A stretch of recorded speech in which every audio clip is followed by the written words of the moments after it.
The Anbernic RG34XX has a bunch of devices to compete with. You've got PowerKitty, you've got MiU, you've got GKD. There's so many devices that are in this similar price brackets that you start to wonder, is this something that you should even look at? And it definitely is, and there's a bunch of reasons for that. The nostalgia is probably the main factor, and it's a theme that's been growing in this little retro handheld community. The MiU Mini kind of started the whole thing. Anbernic tried to tap into it with this V10 GBA style device. We really started to get into it with the GKD Bubble. The PowerKitty RGB30 really tapped into that Game Boy nostalgia with a square screen. And we had a not so successful device, the Anbernic Arc, which I personally love. So I think it's just a bit of trial and error now by the manufacturers to find those nostalgic hits that are going to do well in the market. And I think the GBA is that device. It's one of the devices that is a hit. I think it's going to do really, really well. It's obviously copying the Game Boy Advance, but with the modern edge, which is what makes it so special. So let's get into the review. The other things, apart from the nostalgia, that really stand out with this, it has a 3x2 perfect pixel 3x resolution. So it's 3 times the resolution of the Game Boy Advance, but perfect pixel to pixel ratio. So they've chosen a screen that is perfect for this, and it's going to give you a high resolution Game Boy Advance experience, which is kind of what we're after. We're after our old games played really, really nicely. It is a smaller screen at 3.4 inches, but like I mentioned to someone in the comments on my YouTube channel, I never noticed it. It arrived at the door, I played it, and I never noticed that the screen was smaller than what I usually complain about. There are custom firmwares that are almost ready because, you know, there are so many of these Anbernic devices with the same system inside. And so you've got Newly, you've got MuOS, you've got MinUI, all almost ready to be used on this device. It has excellent power management. Now, when the first RG35XX came out with this H700 chipset, the power management was atrocious. The battery died very quickly. It didn't charge properly. All of that's kind of sorted out. You need to use a 5 volt 1.5 amp charger for it to charge nicely. You press the power button, it switches off, and it's on standby. I've had it on standby recording and filming today, and we've only lost 1 bar, and it is about 4 p.m. already. So we're doing well on power management for this device, and it's definitely a standout feature. And the other one is feeling in hand. Now, the other thing, this is the thing that really sets it apart for me, is the nostalgia, and we're going to talk about the next point is the design. But it's got this lovely bump at the back, which makes it nice to hold. It has these little inlays here that give it sort of a little premium feeling. It has very nicely designed shoulder buttons, and overall, just the feeling in the hand. Lovely plastic, little rough plastic, mushy action buttons, a nice little mushy D-pad. The function buttons all work really well. These R2, L2 buttons are just recessed enough to be out the way to give you sort of a GBA experience, but if you need it, it's there. And so for sort of long-term use, it feels really great.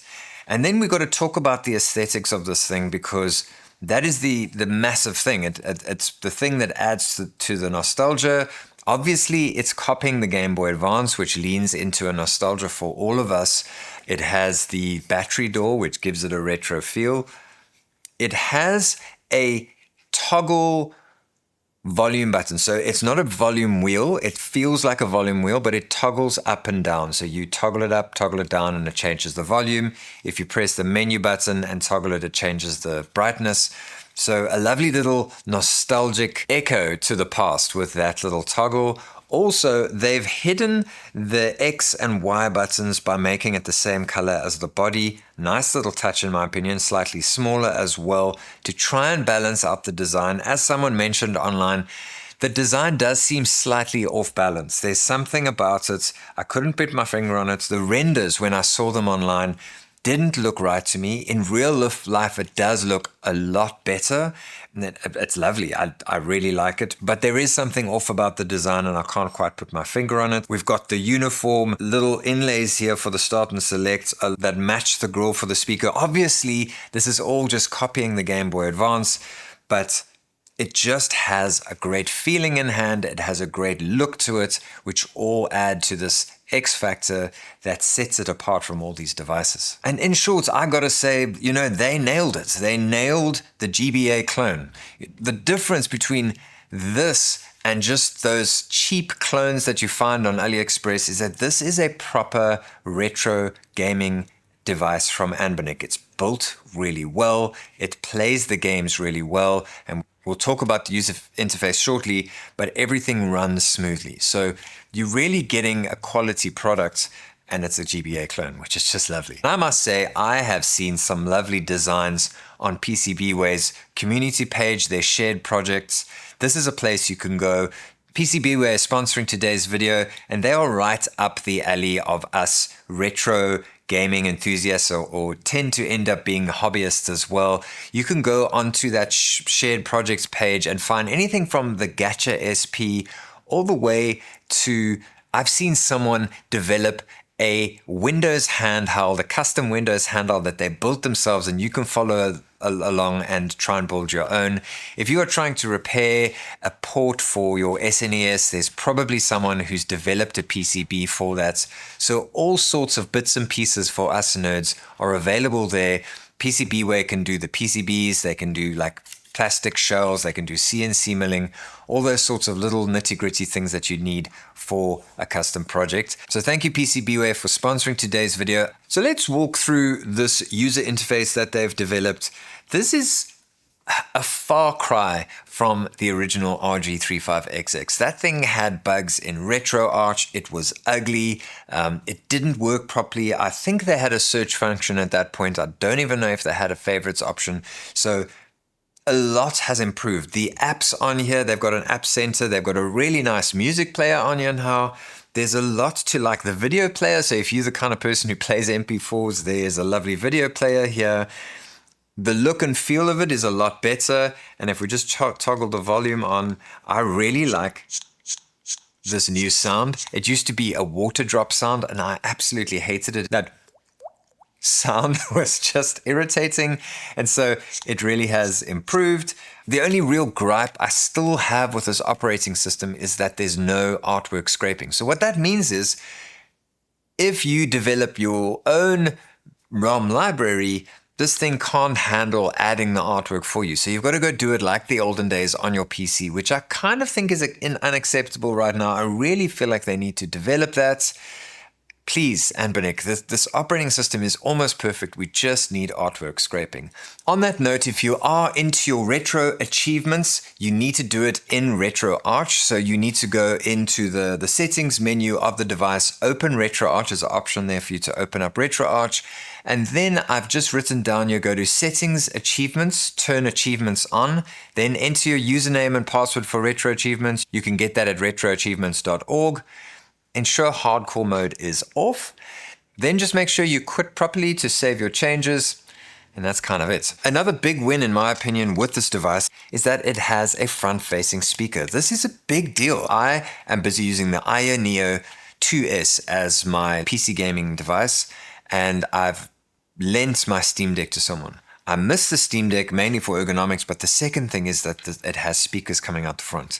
Massive impact to audio, and it's no different here. We've got a front-facing speaker here. This thing has downward-firing speakers, and I would rather buy this, even though it has a single speaker, because of the front-facing speakers. It can have the most rubbish speaker in the world, but because it's front-facing, it makes a huge difference. Now, this chipset is the same chipset we've seen in a lot of these Anbernic devices. It can play up to PSP. PSP is kind of where it tops out, so you're not going to play all the PSP games. Also Dreamcast, not all the Dreamcast games.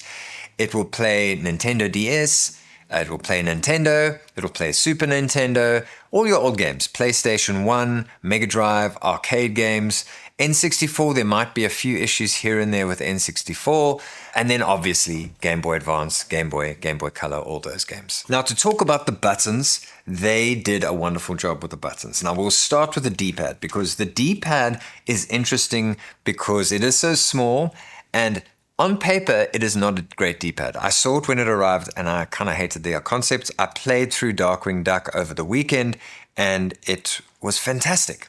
It fails a contra test hopelessly, which is testing the ghost inputs. When you press down and you wiggle the D-pad, does the character move? And it does move. So there is, you get these ghost inputs. Another thing I did notice is when trying Street Fighter for my fireballs with Ken, struggled with that. But for my uppercuts, I think it's called the Shoryuken, that was actually easy. So whatever it is, I do feel like your mileage is going to vary on these D-pads. I found that they're different on different copies. So some people might be reporting it's wonderful.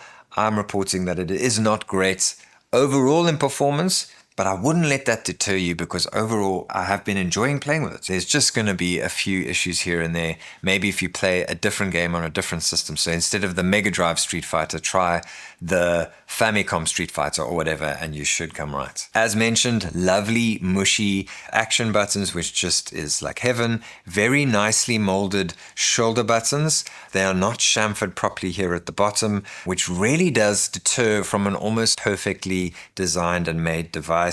We've got a start and select which are above each other, which I find still a bit awkward. Modern devices don't have start and select above each other, so it's a little bit irritating.